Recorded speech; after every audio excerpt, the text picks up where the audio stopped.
Welcome, happy New Year, Lisa. We are so grateful that you're on and that you were introduced to us from Tracy that we can have you on our podcast. Tracy is a former executive director in strategy at the Ken Blanchard Companies. Who remembers Ken Blanchard and what book he wrote? Seriously, anyone? I know Tracy does. The 1 Minute Manager. Okay, who hasn't heard of the 1 Minute Manager? And so that's Ken Blanchard. Lisa had worked for his company. She is a leadership consultant, author, coach, speaker, friend, avid learner, and she's here to share her knowledge and what she's done in her life to help us in our lives. And so, welcome, Tracy. Welcome, Lisa. No worries, John. And Tracy. We were all tracking. We were all tracking. I'm glad to be here with everybody today. This is clearly an intimate group. It was fun to hear the banter and the chatter and um, really the way you know each other's interiors and lives. So I'm super, super glad that I was able to join 15 minutes early and understand that richness. So thanks for having me. We have been meeting for, well, it's 2000 or 26 now. So, yeah, 5 full years. We started in November of 2020 on the West Coast. So, in that time frame, many of us met right here in this Zoom call in all of our little Hollywood squares. And the best of friendships have developed from this right here. So I'm excited that you did hop on a little early. Usually we ask our guests to hop on maybe 5 minutes early. We tell them that we hop on at 5:30 ish, unless you're like me and overslept a little bit today. But that is where the magic happens. That is where we get to know about each other's lives, their kids, their dogs, their relationships, when their car broke down, their vacations. And it really is magical, the friendships that we have developed here. So thank you, everybody here, for showing up today.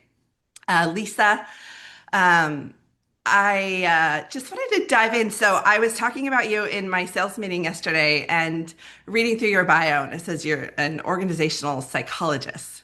And somebody looked at me with that question of, what is that? So if you wouldn't mind just kind of jumping in and telling us a little bit about your background and what is that? What does that mean? We would love to hear that. Sure. Um, I work with people's minds, bodies, and hearts at work. And that's really all that is. Over here. We have the unique opportunity of, or a lot of people do, of going to work every day. And we don't just bring our professional selves to work. A lot of people bring their personal lives to work as well. And so my job as an organizational psychologist is to really understand how you use yourself best to serve organizational outcomes and people outcomes and the business.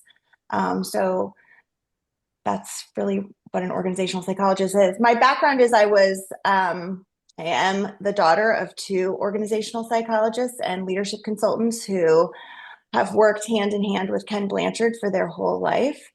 And I got to see them build a business. So all of you own a book of business, and I got to see them sort of develop their book of business alongside raising my sister and me. They were also leadership researchers. So they were developing leadership theory and doing primary research their whole career. And I got to see the power of that, like what happens when we actually look at the science of people development, of learning. And it was really beautiful because I had a unique experience of both being the benefit of the work they were developing because they would try it out on me and my sister as they were teaching it around the world. So it was a unique experience. We talked a lot about leadership and self-leadership and values and intentions and motivation at the dinner table, which I recognize now is not normal, but at the time It was all I knew. You were the petri dish. I was. They were constantly sort of what they were teaching their executives, they were trying to teach me and my sister. So if I came home frustrated um, from a swim practice, or I came home really nervous about an upcoming exam, they would be flipping the leadership model and really helping me understand what did I need to ask for from my coaches or my teachers to get the direction or support that I needed in order to be my best. And that was really special. And honestly, it's really what I do now as a coach, more a therapist, a psychologist, really helping people get in touch with their needs and speak for those needs and be in service of others. That sounds amazing. Do you have any siblings? I do. I have one sister. Yeah. She's 6 years younger than me. Um, so yeah, it's gorgeous to have You got to her. learn That's interpersonal yeah. relationships from the beginning, where many of us had to wait till we hit college to learn what that I, meant. And I think so. I mean, I bet being in a family, it's impossible not to learn about relationships, right? And to learn about um, how to support the system, the family system. So I bet you know more than you think, Tanya. Or well, it came I earlier than that. do. But I didn't really learn that from, you got to live it, and you were receiving lessons from the beginning, where I didn't get to hear those lessons until I was much older, and then I could apply Sure, them to my history. sure. So I think that's incredible that you were able to receive that information. And it really sounds like they just helped you, you know, mold. I can only imagine your junior high experience had to be better. Because It I was, know now that if I'd yeah, known the things I know now, I could have yeah. handled things better, I think. Oh, thank you. Yeah, I will tell you. I mean, what we're going to talk about today is attunement, I think. And I will tell you what that is just presence, like deep presence with another person. And if there was one thing that my parents modeled, especially my father, it was that. So my father would always show up for my feelings before anything else. And that's what I want to talk about today as a group is how do we show up for other people's inner experience first before going to solutioning. So that was something that my parents did all the time. And my dad did it very quietly. My mom did it in a different way. You know, she did it by asking questions, but really being open to receiving the answers. My dad would oftentimes just sit with me, or he'd hold my hand in the car. But what they both signaled was, I am here with you and for you, and you do not need to change a single thing about yourself before we get to the problem. So that non-judgmental, fully open listening is, I think, it's not I think, I know, and the research says, is it's the precursor to performance and um, to effective solutions. And that's what my parents always showed me. So they were really living the models that they were teaching or discovering at the time. And that was, you're right, really special, Tanya. So thanks for calling that out. I think it was, yeah. And you relate attunement to a musical term. How would you say agents, if they're showing up to a meeting, how can they incorporate that in with their clients? Um, Attunement, I like to think of as being in harmony, right? So um, attunement is not missing someone. So it's really being in lockstep with them. It's this full body, non-judgmental presence. And it happens when you're deeply noticing someone else, you're actively listening, and you're signaling with your body, like, I see you, I get you, and it's safe here. And actually, that doesn't take any words. So, yeah, I think about it as being in sort of deep harmony or communion with someone else. And the thing is that we miss each other every day, like it's very common to miss someone, especially in these times of overwhelm and overwork, right? I give an example when I talk about attunement of how often are you moving through a really packed agenda at work and you miss someone's quiet disappointment when their project is shelved, or when they don't get the sale that they were expecting, or when they don't get the listing, and you just move right over it, right? But actually there's an opportunity to connect there, and the connection is the power. It's not the thing that happens after that. It's not the doing. It's the connection that's powerful. Or you're rushing to get your kid out the door, right?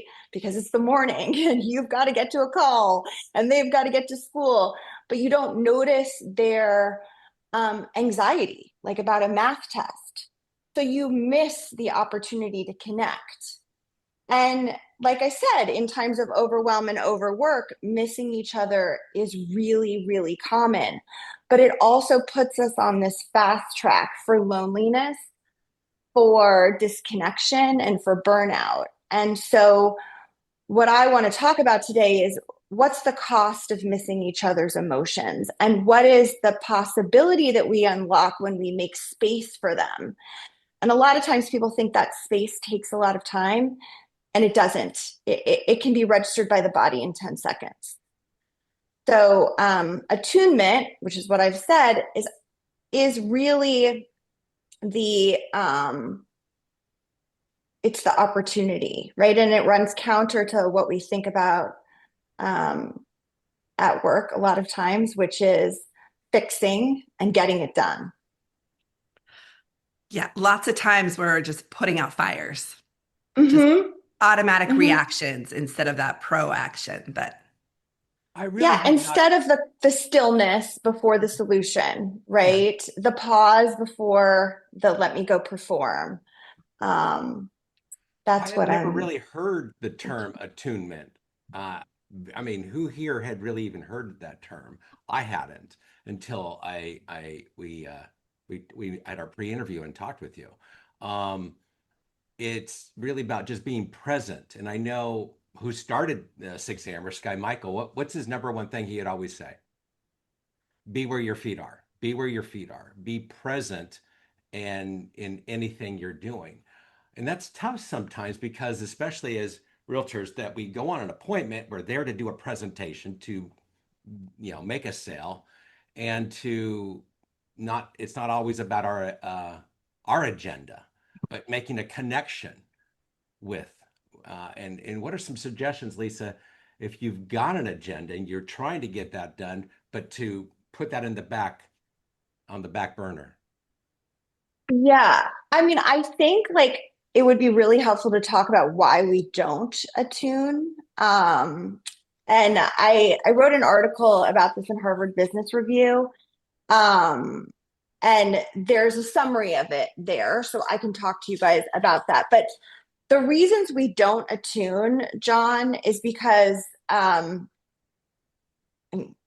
yes, I have an agenda that I'm trying to run, right? And most of the time that has to do with like I have this desire for an outcome or to solve a problem. So leaders in business are trained to solve problems and not to sit with discomfort. But oftentimes, like people come to you with their discomfort, or your clients come to you with their discomfort. So, what I always say is like employees or the people in front of you, they often need your support before they need your solutions. They need to feel emotionally met before you move into, okay, what's the game plan? Um, Another reason that people don't attune is that they're burned out themselves, right? So you can imagine if you're trapped in your own chronic stress response, like if you have like an unrelenting workload and you are kind of in a constant state of fight or flight, it's going to make it really difficult for you to hold space for other people and for their emotions. So you're going to minimize or you're going to brush past. Another reason that people or leaders do not attune is that they haven't actually had a model for it. So, Tanya, you were gracious enough to call out that I did have parents that modeled attunement, right? But a lot of people have never experienced non-judgmental listening from an authority figure. Agreed. They so they don't naturally offer it to other people. I will tell you that business schools rarely teach listening, let alone emotional presence. There's two more reasons why we don't attune. Digital communication makes it more difficult. So if I'm trying to read emotion via Slack or email or text, it's really hard. My body is designed to read your emotion um, through facial cues, through tone, through my hand gestures, through my posture. So presence is really hard to convey through words. And so you really, if you can, want face-to-face or video communication when you're trying to attune. And those are really the big reasons why we don't do it naturally. And yet when we do it, our bodies actually sync up. Like, you will have a much better time influencing someone if they can feel seen and heard and understood before you move towards what you're both trying to achieve together. So our heart rates sync, our heart rate variability increases when we're attuned to, our cortisol lowers, the inflammation markers in our body go down. I mean, this is the body speaking to the body. And it has huge benefits for the work you're trying to achieve, but it often gets just completely sidelined. You bring up a really good point about our digital world, in real estate. And I think in most communications right now, texting has become so prevalent Yeah. in our communications. And you can tell as a real many times if the communication starts to go slightly sideways, you don't really understand what that other person's words, the intonation behind them. And when things Yeah. start to get a little heavy, that's when we have to actually dial on the phone. And sometimes that can be hard to remember when we do get into this digital form of communication. Email, the same thing, right? The same message could be emailed, it could be texted, but when you hear the words or see the person saying the words, their body language, their eye movement, their tone changes the meaning of that so much. And that's something that I think we really do need to remember. Yeah, you nailed it.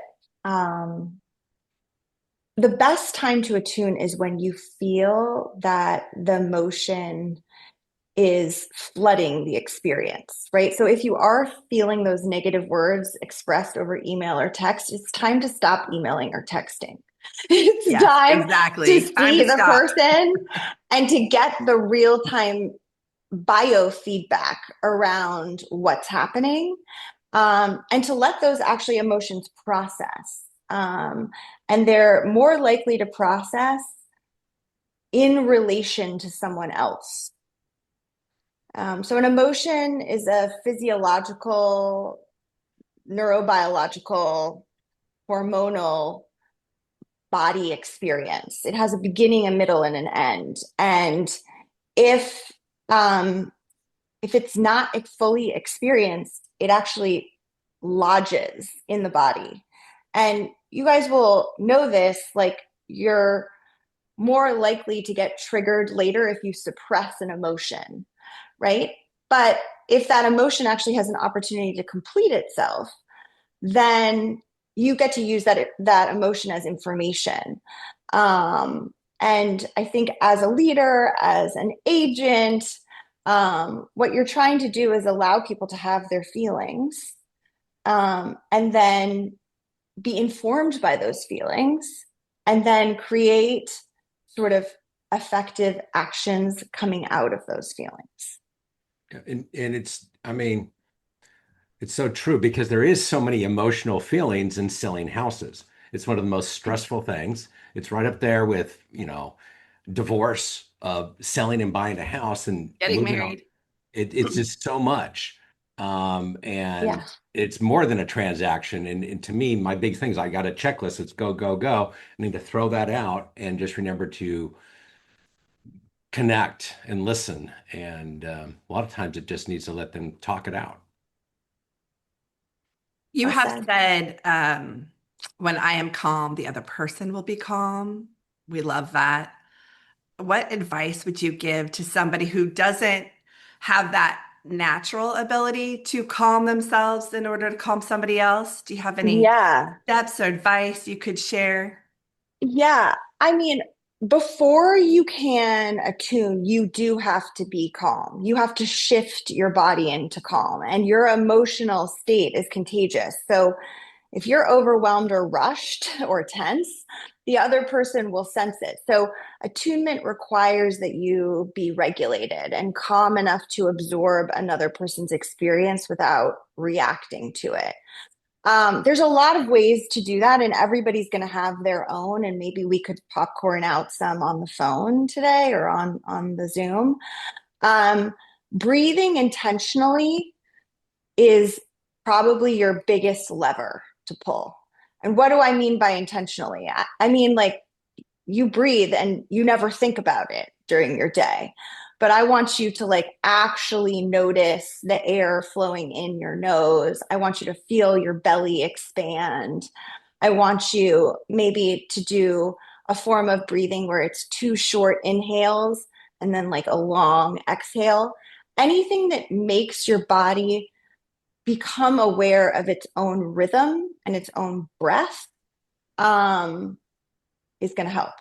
You're going to want to obviously remove distractions. Some people are going to want to walk before they can hold space for another person. Um, some people are going to want to pet their dog. They're going to want to hug someone else in their home if they have access to that.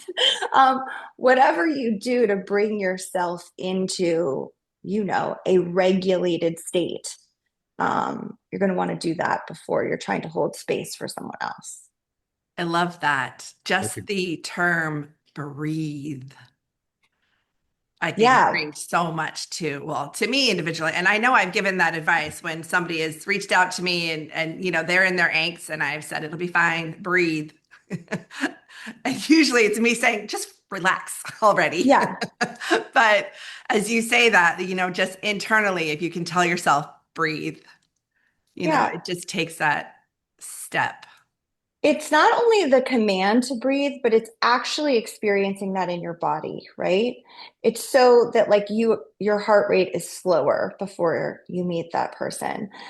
This sort of shifting into calm is actually like what I think of as the second step to attunement. And it might be helpful to talk about the first step, Tanya, because I I think tend it to do helps. that. I skip I ahead all the know. time. I think it helps the first step. So let me just go back. Like, if I'm Please do. headed into a conversation where I know someone's flooded with emotion, or I can't access their emotion, that's another thing maybe that you might experience um, as an agent or a broker. Like, you might sort of say, I can't read that person. They're emotionally flat. They're numb. They're checked out. I don't even know if they want this house anymore. That definitely happens. Those are the opportunities for you to attune. So like when you see someone is really overcome with emotion, it's time to attune. When you see them as completely flat and checked out, it's time to attune. Okay. But before you shift into calm, you shift your body into calm, you have to tell yourself, my job in whatever interaction I have is not to critique, advise, plan, or rescue. I am not there to critique, advise, plan, or rescue that other person. I am there to be with the other person and not do anything for them. And that is so, So, what you just said, Lisa, is really tough because our job is to try to, I mean, most times Is to do all those things. we're here to do all that shit. And you're just telling us to yeah, throw it out the window. Okay. I Go am on. telling Sorry. you to do that. So, how, John, would you do that for yourself? You might sort of say, I want to create the space for someone else to feel safe. And feeling safe does not mean that you're advising them, you're planning for them, you're solutioning, you're fixing, you're rescuing. It just means that you're providing the container for them to feel safe. You're there just to be present. You're there to be present, and you're going to say something to them like, I'm here for you. You're not alone in this. I want to hear about your experience. I want to understand. Tell me what's going on. And the key in this phase, which is, I think, what helps you shift into calm, is that you release yourself from the pressure to have the answers. That is you release yourself from the pressure to have the answers, and you recognize that your presence is enough. That takes some faith. Mhm. It takes some faith and practice, because you have to have had biofeedback that your presence is enough in the past.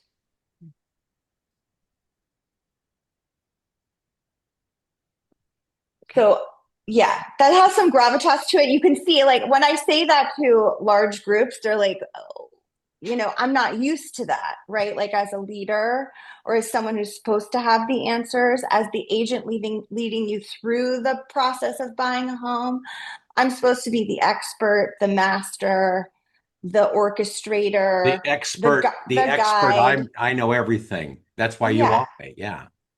And I want to just say, like, fundamentally, humans need connection before they need guidance. They need stillness before they need solutions. Mhm.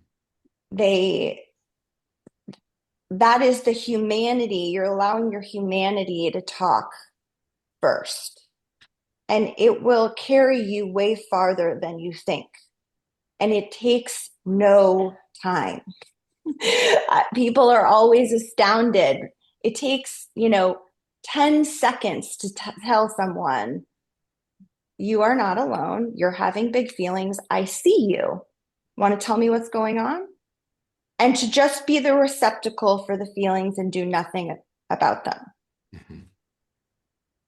Oh, that's difficult for us realtors. Yeah, Fixers. It's you're difficult fixers. as parents. Yeah, it Yes. is. It is really. That's the place. That's the battlefield that I find myself on mostly, I will say. I do know that the times that I go in for like an appointment, a listing appointment or a buyer appointment, I go to their house. The times that it's all about building a connection, and that's why I love the name Connections. That You're welcome. it's not about the house; it's about kind of trying to find those things to get to know them and to have them talk about themselves and their experiences. And people want to do business with people they like and they feel that Yeah. connection with. Um, and not to say that we don't need to know our numbers and our comps and all that, but when you get into a situation with a crazy client, which I've been dealing with, Tanya knows that, and just to let them vent, let it out, and let them know we're here, we can get through it, um, is tough sometimes Well, to. I love what Betty said in the chat. She tries to call them listening presentations instead of listing. Oh, I didn't see that. That's Like beautiful, that one. Betty.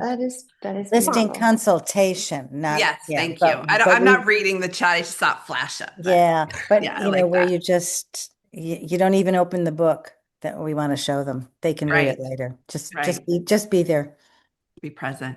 Mavis has a question, has her hand up. So I was just going to make a comment about that because I can remember as a younger person in relationship being overwhelmed with something and going to talk to friends and them going, well, what you ought to do is this, what you ought to do is this. And I wasn't looking for what do I need to do? Right.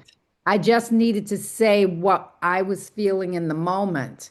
And I found it so frustrating when the other person would just come up with a, you ought to tell them this, you ought to do this, you ought to do that. And I'd be like, what made you, who died and made you the expert? You know? And so it was hearing Lisa, hearing you say that, just there's so many times in my life that what I needed was just somebody to put their hand on my hand and say, I understand, or I'm here for you. Not necessarily, it didn't need to be understanding. It needed Mhm. to just be witnessing Witness. what I was going through. And then I might have been receptive to a solution. But at the time when I started the conversation, I had no no intention of getting a solution. I just needed to say what I needed to say. You And needed to vent. I needed to say what I needed to say and feel what I needed to feel. Yeah. Which is important to Thank remember. you, Mavis. I mean, I think you could lead this conversation moving forward. That's exactly what I'm talking about in terms of being met or being missed, right? And sometimes it's helpful if you want to be met to lead with that, right? I'm not asking for a solution. I'm asking for you to hold my emotions or to be with me as I feel this.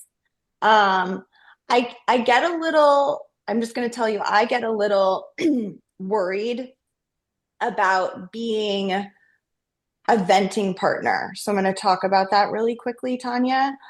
Oftentimes when people, or actually the research says that when people go to vent, they often choose a venting partner that shares their emotional triggers. That is not helpful because then you have one person that's maybe emotionally triggered or stimulated or heightened, and you've created another one. And we can see that honestly, like with the news and any level of echo chamber that exists, right? Yes. What you want is a regulated emotional partner, not a venting partner, right? What I don't want to go do is sort of have my thoughts and emotions Mirrored heightened. back at you. Yes, I don't want them heightened. I don't want like gasoline poured on them. What I want is someone who will travel them with me quite quickly because they're emotionally regulated and stable, right? I don't also want my thinking confirmed. Oftentimes, when I am completely flooded, I will go to my husband who shares none of my triggers, and he will actually meet me relatively effectively sort of neutral. And I'll be like, "Don't aren't you frustrated with this?" And he'll be like, "I can see why you would be frustrated." You know, he's just super normal, super level. And then all of a sudden, I'm dropping down. My heart rate's dropping down. I'm less frustrated. And then he'll be like, "Well, tell me more." Right. And he's almost saying nothing. He's just being with me. Right. And then he's like, "Well, are you ready to talk about a solution?" And by that time, yes, because I felt the frustration, I felt the rage. Right. But he didn't fan the flames. If anything, he just met me with, "I can see yeah, that stinks." But he's super neutral. He's not feeling that with me. And a venting partner is meeting you in the emotion. So I do not want you to do that with other people, right? I don't want you to become sad, depressed, emotionally numb, frustrated, enraged. I want you to be at an equilibrium so that they get to meet you and they're harmonizing with you. You're not harmonizing with their extreme emotion. Does that make sense? That's a great comment. Because sometimes you feel like you want to make them feel like you're not alone. I agree with you, and but it's not helping the situation. I thank you for saying that, Lisa.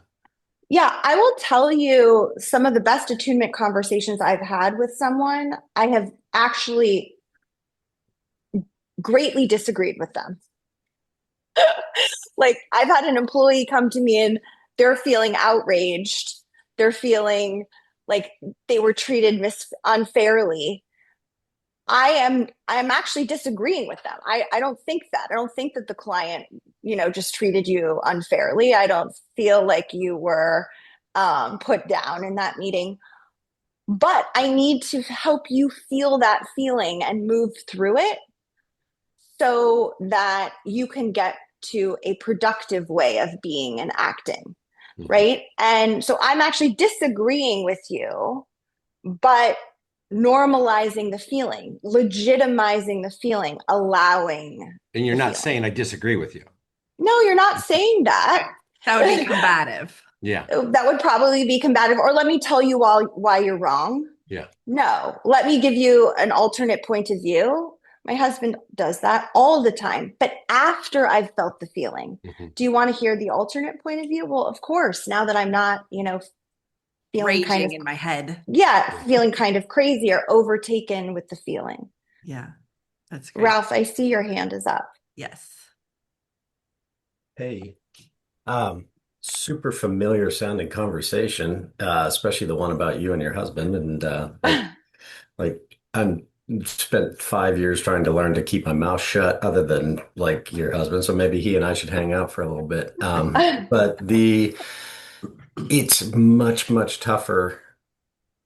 And I'm interested in your techniques for when you are the object of the perceived, damage or whatever, when the anger is coming toward you. To John's point, like you're dealing with a crazy client and like, John, this is all your fault. And so it's very difficult to create that space between yourself and the person who's targeting you as the source of what they're feeling. So how do you help them work through their feeling and not introduce your own feeling to it at that point?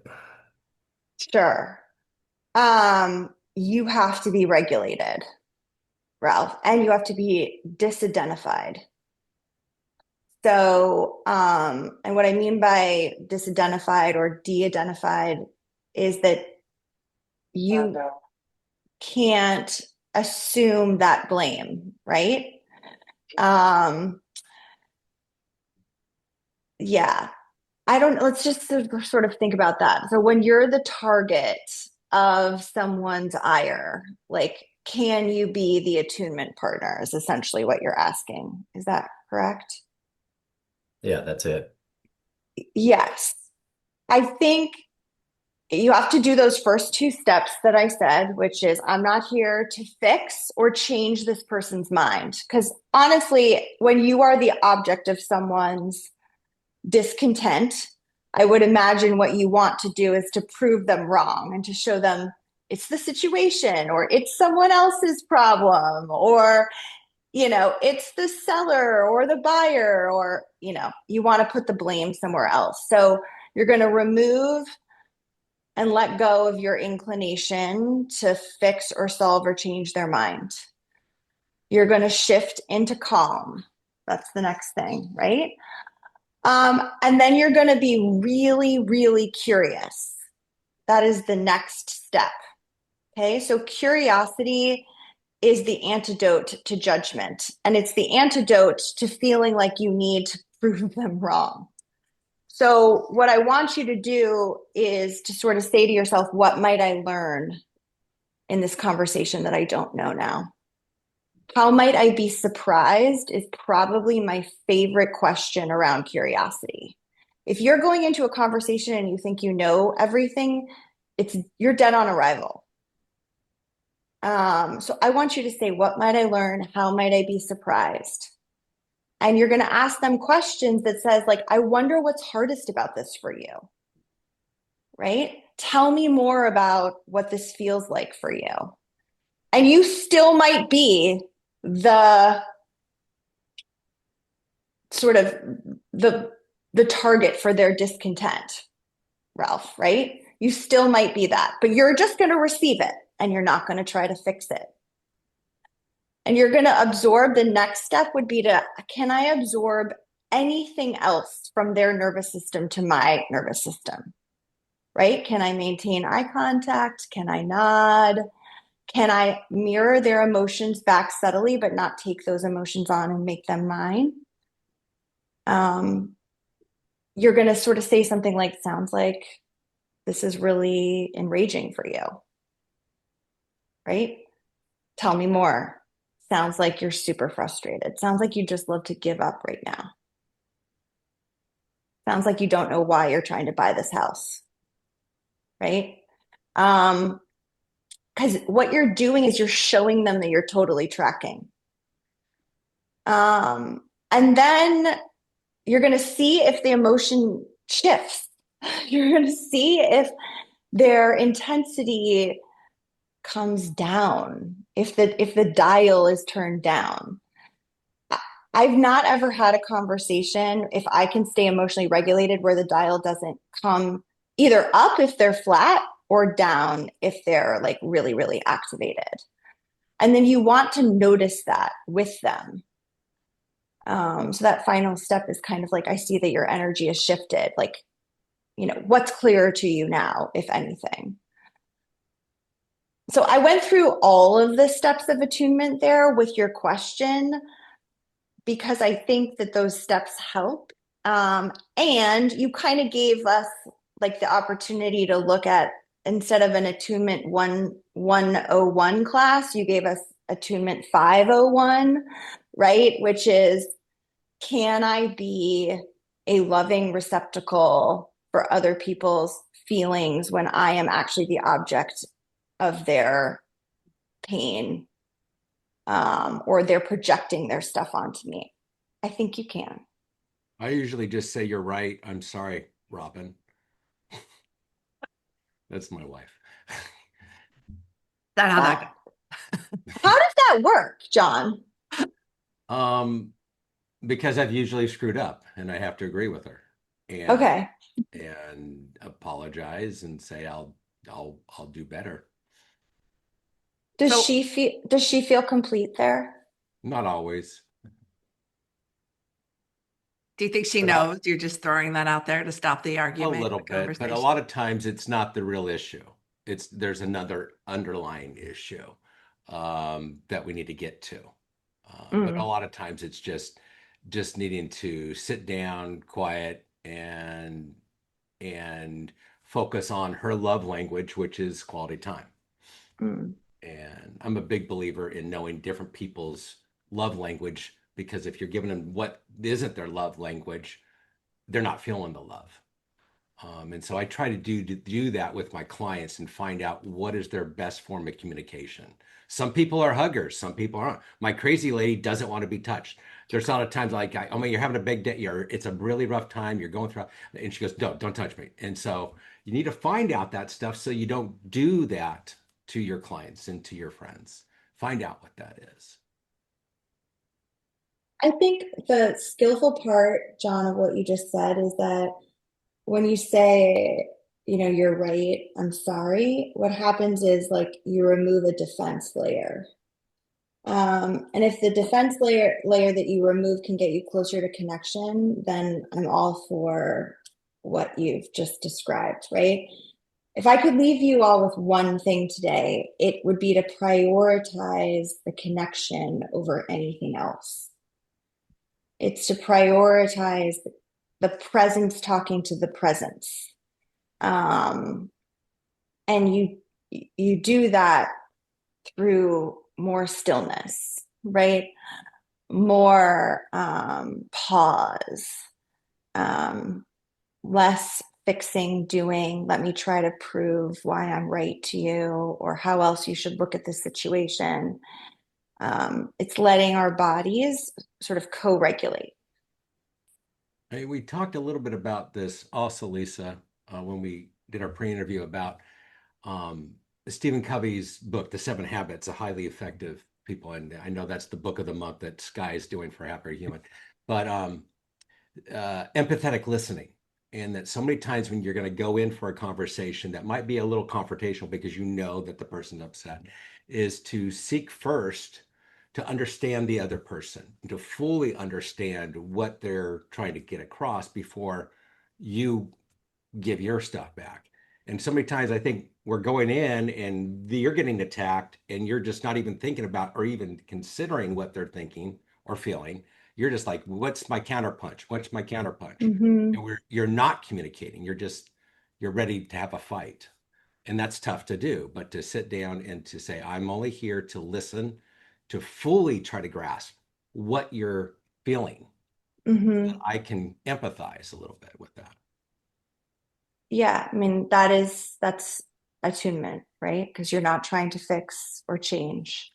You're trying to um, you're trying to harmonize. We're How, running out of excuse me, we're running out of time, but a question did pop up, and I'd love it if you could just give a little tidbit on this.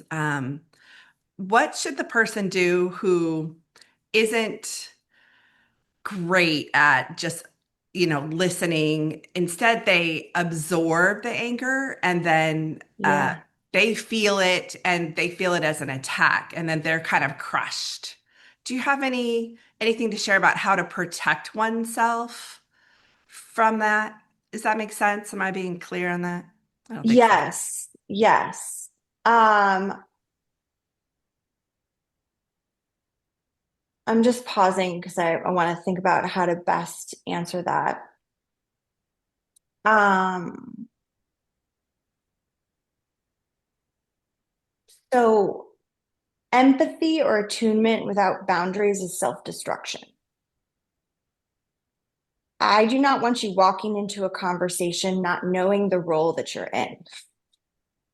So if you believe your job is to absorb their fear and their rage, then you're not in a regulated state. Right. So you need boundaries, you need discernment, what is theirs and what is yours. And remember, in an attunement conversation, in my belief, you are not trying to do or change or fix anything. You are trying to meet. You are trying to know. You are trying to see. And I think if you can remember your intention, that gives you a boundary, right?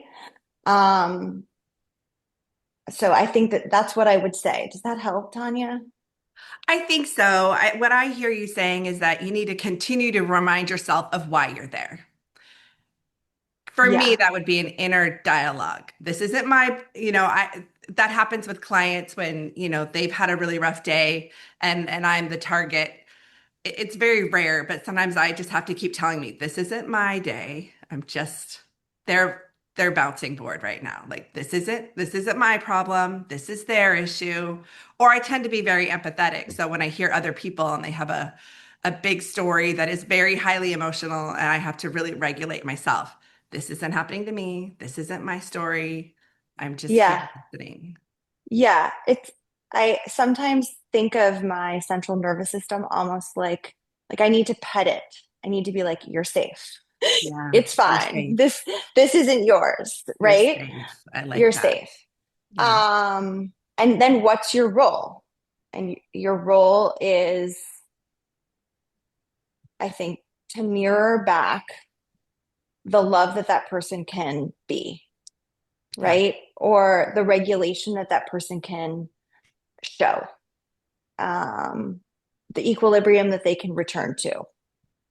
And you can empathize. I'm not asking you guys to be flat, right? And to be like non-empathetic or not compassionate. We're But I'm also realtors. It's real hard for us to be okay. flat. So Okay, we're good. fine. But what you don't need to be doing is taking it on Yeah. either. Yeah. All right. Thank you. This has been amazing.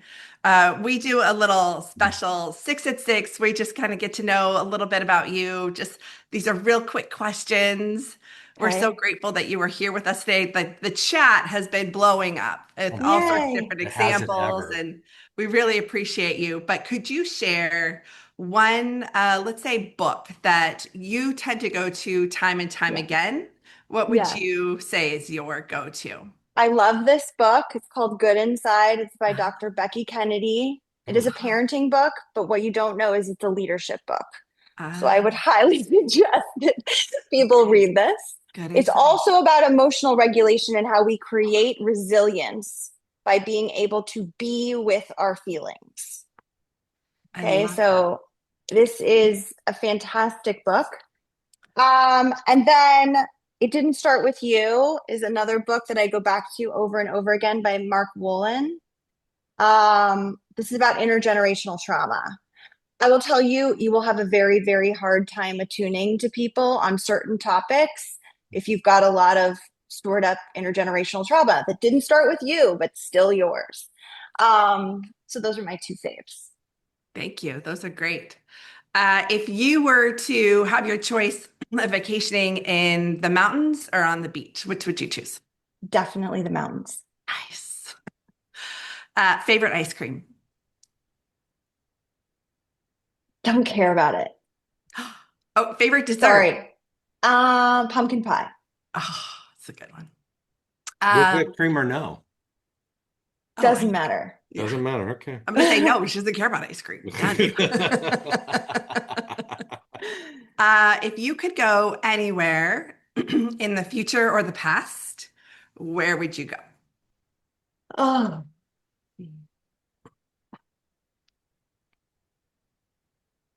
I'd probably go off planet to visit like all my relatives Mm, that aren't here anymore. Oh. nice. What are you doing right after this call? I'm gonna go hug my kid and make sure that he feels my love before he goes to school in 15 minutes. Oh, gosh. Okay. On that note, thank you. Thank you. Thank you for being with us today. Thank you, Tracy, for the introduction. This was really a fabulous call, and we're so grateful for you both. One thing we forgot to do at the beginning is if this is your very first time on our Connections Coffee Talk, put me in the chat. We just thank you for coming your first time and joining our community. It is all about connections and love and family. And Welcome, thank Ralph. you, Lisa. Thank you, everyone, for joining. And Happy New Year. Happy New Year.